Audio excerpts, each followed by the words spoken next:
Hello, Alex Mitchell here from the podcast that you are about to listen to. Thank you so much for that. If you'd like to get in contact with us, we would absolutely love to hear from you. You can send us any queries you've got, any questions you'd love us to answer, any advice you might need, send us some situations, anything at all. Please get in contact. Send us a message on Instagram at queersonpodcast, or you can email us. We are queersonpod@gmail.com. Thank you so much for listening. Enjoy the episode.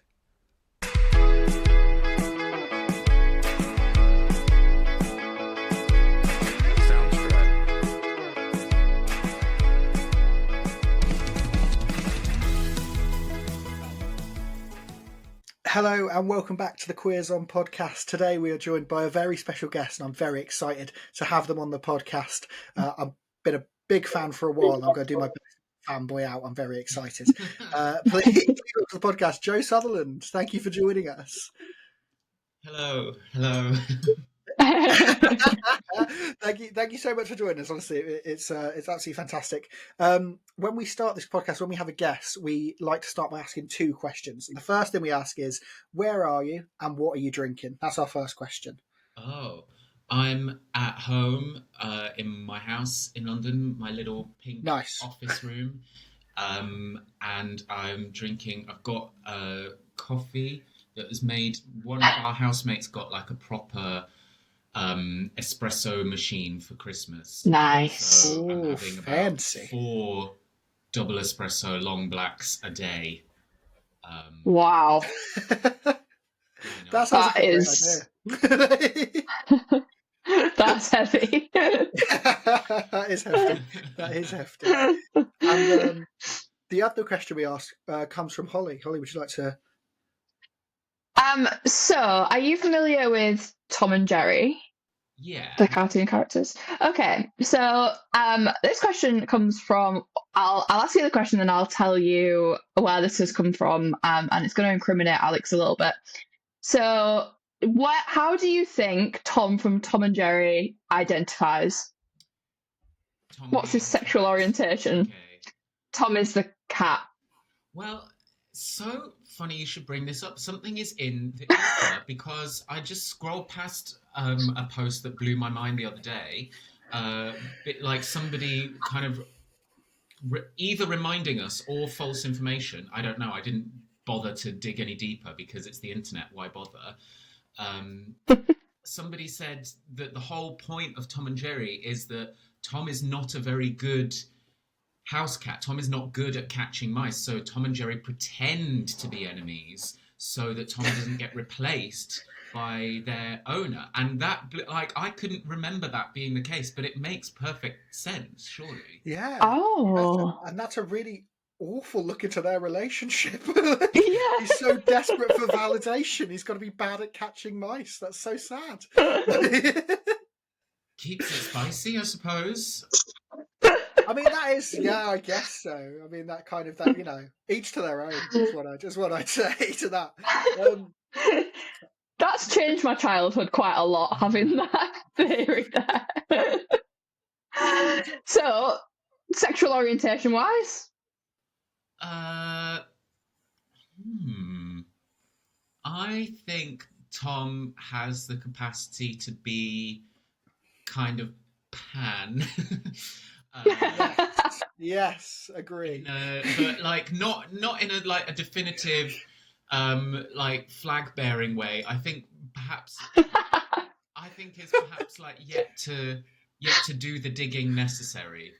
I think Tom's quite well, hence terrible at catching mice. Tom's not getting out there in the world enough. He's yet to discover himself. That's where we're at with Porto. The question comes about because not too long ago we were recording. You're going to admit it. Yeah, I'm going to admit it. Yeah, 100% I will. Because we've had one guest since I made a revelation that I discovered I was homosexual when I was probably 6 or 7 years old, and my sexual awakening was Mufasa from The Lion King, right? And that's where it comes about from. Now, Hollie thinks that's the strangest thing in the world. But we had a chat with Hannah Platt recently, and she was 100% on board with me. And I think every Disney character you could quite easily define or quite easily hazard a guess towards their sexual orientation, and I don't think that's that strange. Like up until what 1998, every villain was gay coded. Yeah, yeah, Yeah. 100%. I agree. Straightforward. Yeah, yeah. Mm-hmm. I think Scar from The Lion King has also got that villainous streak in him. I think Ursula from The Little Mermaid, she's definitely lesbian. Oh yeah, Oh such God, such yeah. a like glamour dyke, and Yeah. Yes. Scar is one of those sort of older theatre gays who's actually very cash poor but rich in like high society relationships. So you think he's like high Yes. class, but actually lives in like a bedsit. Yes. Yes. Yes. And he does, when he goes out, he's drinking the martini with the olive in, and he's And all that's his regal and dinner. proper. Yeah. Yes, yeah, because he hasn't got anything else. Yes, 100%. Right. Amazing. That's a weird one here, right? Well, Joe did not say that he was attracted to Mufasa. Let's be very clear about that. Whereas you did a fictional Yeah. lion. Yeah, it's more about his aura rather than the fact he's a lion, right? Let's just leave it at that. Okay. How do you feel about the James Earl Jones voiced characters? How do you feel about Darth Vader? Great question. It is a good question. I've not thought about it. I don't find Darth Vader attractive in any way, shape, or form. There's dark and mysterious, and there's too far. You know what I mean? And he's taken it too far. He's crossed the line as Darth Vader. Knowing that he could strangle you from across the room. I mean, look, there's some stuff in that. Fair enough, but I wouldn't. There's dark and mysterious, and there's downright evil. And also, yeah, it's there's the weird relationship between him, Princess Leia, and Luke Skywalker, and are Princess Leia and Luke Skywalker related? And he says nothing about that. You know, he never intervenes in that stuff. You know, he could have said something, but he chose not to, and that's not okay. You know, I think morally he needs to have a look at himself. Whereas Mufasa, morally strong. You know, he's got a whole crowd, a whole pride that follow him. He leads in the right way. You know, he's the one true leader. So what are you hoping to take from this new prequel Mufasa film? What am I hoping to take from it? I was going to say an erection, which was not fun. What would I actually take from that film? Do you know what? I watched the other live action Lion King, and I didn't think it was as good. So maybe I'll be more disappointed by this. I don't know. I like the song that's trending on TikTok at the minute. That's, you know, big fan of that. But it's what about his brother? But they put about 7 A's in the word brother at the end of it, and it's really something. I've not heard that one. It's funny really how something. You're on Mufasa TikTok, isn't it? It's not looking good for me in any way, shape, or form.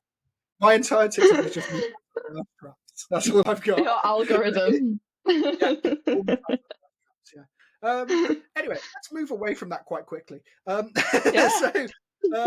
you are about to go on tour with your new show, Miss World, which is very exciting. Are you? It's your first tour. Am I right in thinking it's your first tour? Yeah, I guess the first one that I've bothered to call a tour.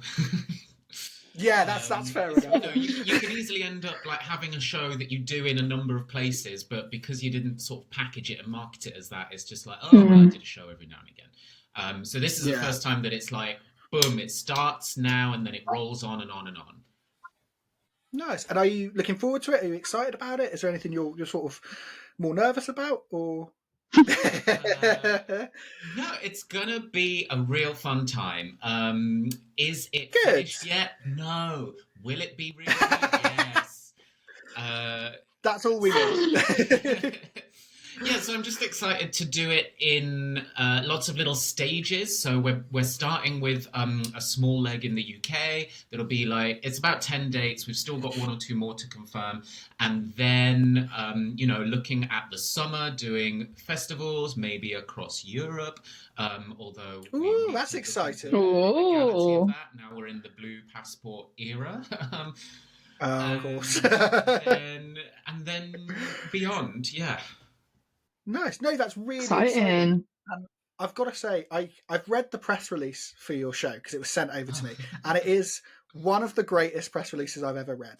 Oh God, I so don't it know. goes. I probably wrote it, but so what is it? It says it ends with Joe is bravely choosing to talk about something that until recently he's been suffering in silence, being a total hunk. Now, my one question that really launches one question in my mind, and that question is, what the fuck? What for you? Like it's really exciting to see you on tour, and I'm really looking forward to it. I've been a fan of yours for a very, very long time. What is your show about? What is the premise of your show? If you other than just being funny. I would say that for too long, hunks have been maligned and marginalized, and I do think that we're now in the era that like we can step forward and really own our own space. So that's a really important message that I've decided to do battle with. To battle. I don't know. Yeah, it's a fun time show. It's like I guess it's sort of, you hit 36 and you body changes, other people do things with their bodies, you want to do things with your body, maybe they're having kids, maybe you're not having kids, like just navigating some of these questions through a queer lens, and just trying to look real hot while doing it. Amazing. Brave, I know. So brave. It's also funny you mentioned that you are the show is about you're 36 now, and you talk quite a lot about how you feel like you've changed, but also I've recently seen that you and I don't think this is unfair to say from some of the things I've seen on your social media, you hate Gen Z. That's what what's your issue with Gen Z? Because I think that's me. I'm not sure when it starts and ends, but I think I am Gen Z. So what's your issue? What year were you born? I was born in 2000. Oh yeah, then that is you. Jesus. Oh my God, you won't understand. There was a time when we were scared of the year 2000. Like that means nothing to you. No, I think it's a phase that I think everybody goes. It's like understanding that, the reason boomers thought that Gen X were like morally bankrupt is because suddenly they were no longer the cool fresh thing, and then Gen X looked down on millennials for being self-absorbed and like eating too many avocados, and it's because they were no longer the cool thing. It's just a phase you go through in life, and I'm kind of seeing and feeling and understanding that I'm now like frozen out of the youth category and resenting that. I think it's natural. I mean, that's absolutely fair enough. I did see a tweet that I really liked the other day, though, which said, see if I can find it on here. It said, if you were born before 1996, you're a millennial. But if you were born after 2005, you're a Gen Z. If you were born between those years, you're officially an honorary member of the Black Eyed Peas. Now, I'd love to be in that bracket. And I think me and Fergie would be good friends. That's like, I think we'd get on. That. Your show is obviously, the best comedy shows come from sort of things that are honest, and while you kind of do it through a funny lens. And is the show like right? How's that experience been for you? Has it taught you anything about yourself? Has it given you that opportunity to sort of reflect on what you do, or is it just you're just really enjoying the creative process? I am really enjoying it. What have I learned? I guess I have learned that I'm the best.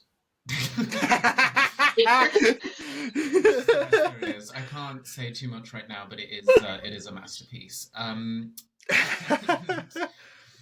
Amazing. I think, I haven't done an Edinburgh Fringe. I haven't done a full like 1 hour show that has been mounted, like produced in this way for a little while since the pandemic.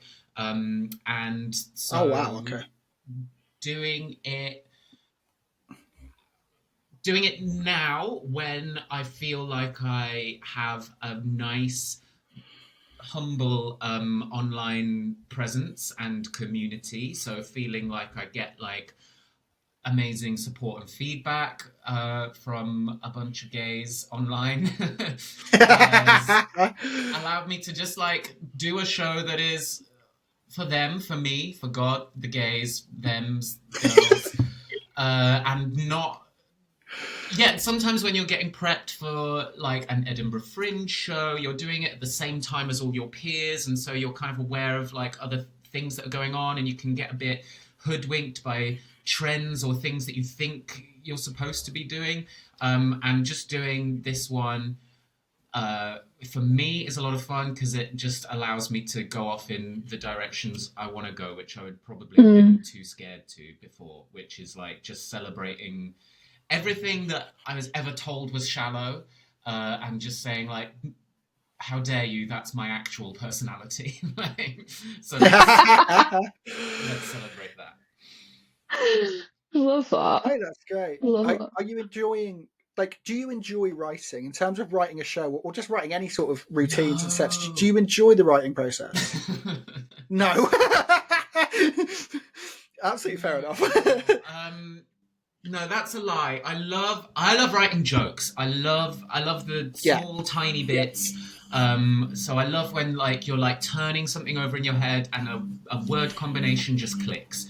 And you're like, bang, that's a tight 12-second piece of content. How good. Yeah. The bit that I hate is putting the whole thing together. Like, Yeah. I never want to tell a story. Again, I'm like, can't I just look hot and be funny? So, so the painful bit of the process is like trying to manage both, like really focusing on the tiny detail, but also stepping back and looking at the bigger picture and finding out how it all falls together. But then there's always a moment, and it's happened every single time I've written a full hour show. It's always like literally in the last week before the show kicks off, where just one thing clicks and then the whole thing comes together. So that bit is really fun, but to get there, oh my God, you've got to have a really painful 2 months. Yeah, I mean, so I've written and performed my first hour show this year. I took it to Edinburgh Fringe last year, and I'm going on tour with it this year, which is really exciting. But Great. I mean, I didn't know what I was doing. Like, and I get that sort of fear. You spend such a long time writing it, and you're so just don't know what the right thing to do is, and you're not sure how to get there. But I completely get your idea about when it clicks. Yeah. Well, that's it, because there isn't a right way. The only right way is No. the one that will feel right for you. And that will only happen once you've done a bunch of stressing. It's like, it's so annoying that you have to do all this like deep thinking, break yourself down, absolutely dissect everything, doubt everything you've ever thought, question why you ever made these decisions, and then you'll just have one moment where it's like, okay, yeah, fine. This is making me feel a lot better because this is exactly how I have felt. Like, I haven't gone to Edinburgh yet, but I did my show just at like a few smaller festivals last year, and I'm the kind of person that like loves a rule book, and I would love someone to just be like this, and it was just like Yeah. nobody can tell you anything. Just go for it. Oh my God. It's never a bad idea to digest as many of those formulas and things as you can, but trying to follow it to the letter is only gonna headfuck you. So Yeah. it's just like, consume it all and then kind of throw it away, and then something in all of that, all of those like rule books and how to be a funny person books will like just one little grain will stick with you and it will help, but it's like Makes sense. Yeah. It's And a how do you lot. get yourself into that headspace? How do you get yourself into that headspace to write? Do you have any like particular, do you like have dedicated times where you sit and write? Is it very much when it comes to mind? How do you get yourself into sort of ready to start that creative process? It's when the deadline is painfully close. Yeah, that's fair. That's absolutely fair enough. Yeah. That is every comedian ever. Literally. The pressure just really takes up. Yeah. And Bro. how many shows have you done now, Joe? You've done a few, haven't you? Yeah, this is number 4. That's exciting. And like, have you, you know, I'm assuming you've learned from the other 3 shows, and like I said, this has been a long break since the last show. You know, you're saying pre-COVID. It's been a long time. Yeah, so in a way, I feel like, well, this is it. I've spent the last 3 weeks being like, have I learned anything? Did I forget everything? But no, I think I have. I think I've learned.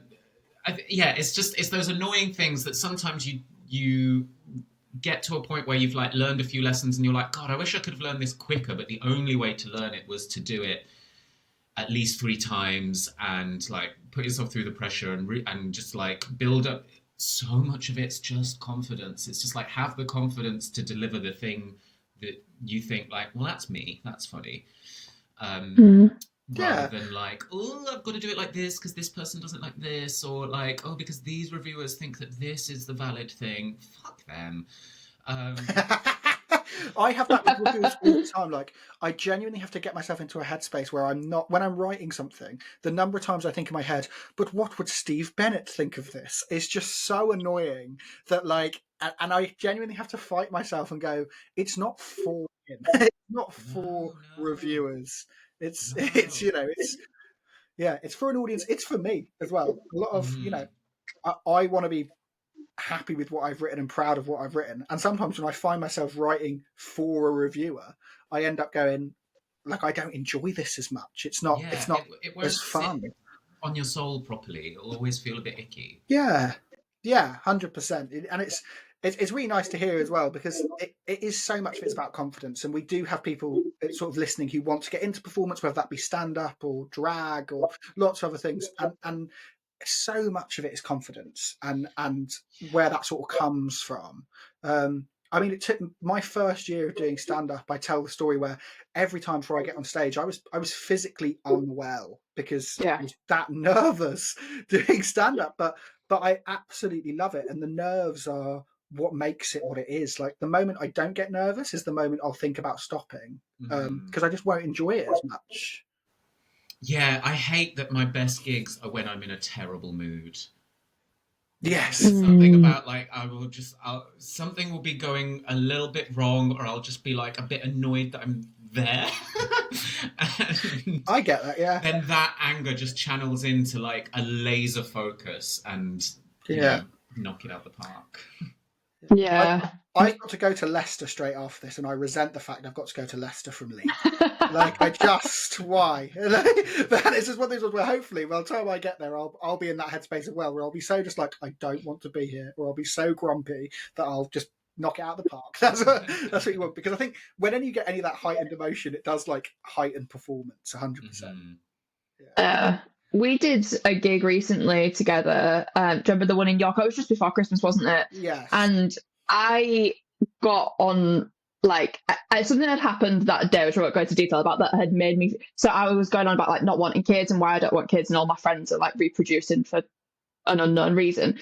And I was kind of going into that, but because this thing had happened that day, I just like so focused in on it, and I was so angry and worked up. It was like one of the best gigs that year. You And then attacked that, like, I was honestly, so Right. angry. the way you got on stage is like you kicked the door down. Like, it was incredible. Is it Like, recorded? Can you watch or listen it back? No, Oh. didn't record yeah. it. So, Alex, what you need to do is you need to reenact exactly what Yeah. happened so that she can view it back. Like, Oh, excellent. right. The aggression she gave was like she was going to take out someone on the front row. Like, she was so like I intensely don't know in the why. moment. Oh, we were all for it because one of the guys on the front row earlier had like very proudly announced he was a police officer without being asked, and we were like, Come on. Yeah. You know, yeah, exactly. So Yeah. we were like, right, target number one. But you walked on stage and you were just ready to absolutely get, like, within moments once you were like, poof, right, who the fuck is having kids? That's literally what it was like. I wasn't It was incredible. I think as well. I don't know why you're my aunt in this scenario. Why the fuck? Who the fuck's having kids? Like, I don't know. The best part was nobody in the room had kids. Like, there was at least 60 people in there, not one parent, and I was like, these are my people. Oh, wow. But then maybe because you'd opened with like you were going to attack them, and then after, Yeah, true. Yeah. They were Any parents? afraid of you. They're like, no, none of us. It was funny. It was very funny. I really enjoyed that gig. Yeah, but getting that. Well, I went on after. I was like, well, they're going to love me. Like, it's like, because I'm not going to threaten them. Like, I was like, I'm going to be fine. Like,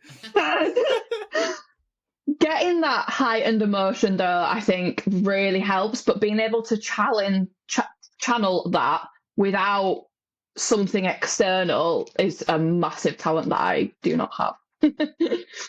It's where I always envy like great drag performers, because they're character comedians, great drag performers, and they, you know, either they're bringing ditzy and everything they say is filtered through ditzy, or they're bringing like firebrand bullshit, everything is filtered through that, or it's sexy, everything's filtered through that, and it's like, it's just so perfect because they've got that visual aid that kind of makes everything locked. Like, a really good drag queen will make sure that the character, the voice, the image, it all comes together. And so the audience, they just walk on stage and the audience already knows. It's like, oh, she's going to be dumb. She's going to be stupid. Or, oh, she's going to be weird, wacky. Oh, she's going to be like retro. You just get it straight. And I'm always, it's so envious because I'm like, how do I piece all this together so that they're like, oh my God, I both want to fuck him and laugh. Yeah, that's what we're all hoping for, really, isn't it? That's the main aim of the business, is we want people to fuck us and find us funny. It's that persona without a character. Mm-hmm. Like, you don't want to be a character comic, but it's still this such a strong persona where everything is together. It's and you want to have a persona but not be a knobhead. You know what I mean? Like, yes. We've all been on bills with those comedians who are the same on stage as they are off stage, and that is just disgusting. Like, you talked a lot about drag there. Have you and how the confidence that comes with it? Have you ever, like, I'm assuming you've been to lots of drag shows and things like that. Have you ever given drag a go? Has that opportunity come about for you? Because only in a fun, dressing up for a party. Nice. So once or twice, but I don't think I could do it because I think that, like, as vain as I am, I think I can just about strike the balance in stand-up between, like, wanting to, like, look a certain way, but also wanting to make sure that I'm funny. And I think the minute I put on a corset and a wig, that would go out the window, and all I would care about is being pretty.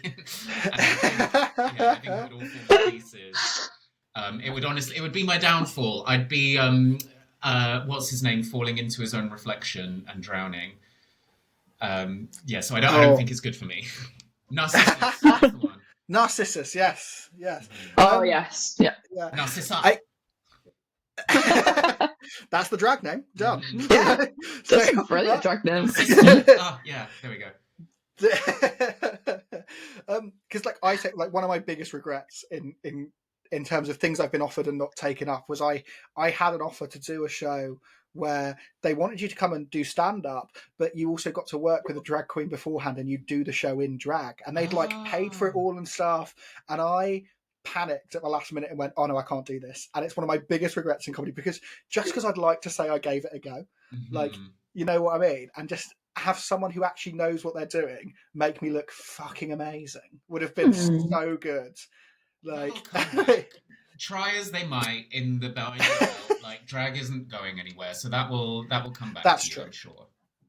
I hope so, because I really regret it, and it would have been so fun. Like, because I also I like the opportunity to learn from those people and different artists, so drag queens in particular. Like, always like massively aids like my creative process, like the way I'm able to write and the way I'm able to perform. Like I love chatting to other comedians about what they do, particularly comedians who do something completely different to what I do. Like I absolutely love that, because that's the like I'm just a comedy nerd, and I just love learning. Like that's the sort of way I am, and it really does like, I think, like my performance. And I guess it's like where we all sort of have the people we looked up to when we were first getting into stand up, and even when we were kids before doing it. Who was that for you? Who was your comedy sort of icons? I mean, I'm dead lucky. My parents are really big comedy fans, actually. So that's like, great. we had a lot of, at my dad's house, my dad and his wife's house, we had all the Eddie Izzard VHS tapes. Amazing. You won't know what they are, Alex, but I know what I think. In fact, I have my lucky VHS of The Lion King with the factor on it. I keep it next to me at all times when recording the podcast. Oh, wow. Can you still open the case, or is it stuck together? Oh, that's a good. Amazing. Oh, yeah. It's Wow. incredible. I know what a VHS is. I'm a young man, but I'm cultured. I know what a VHS is. I know my parents were big comedy fans as well, but my mum in particular was obsessed with Billy Connolly, and so we just had like similarly Billy Connolly VHSs, DVDs, just everywhere. And so he was like the first comedian I was exposed to, which I mean is quite helpful, because I do feel like every comedian you ever talk to sort of goes, Billy Connolly, he was great, like he was who I grew up with. And I think that's like being exposed to that from a young age has definitely helped me have this as a career. Like I think my first one was Peter Kay, and I was maybe 7, and I was much more of a attention seeker than any other 7-year-old is, which is already a lot.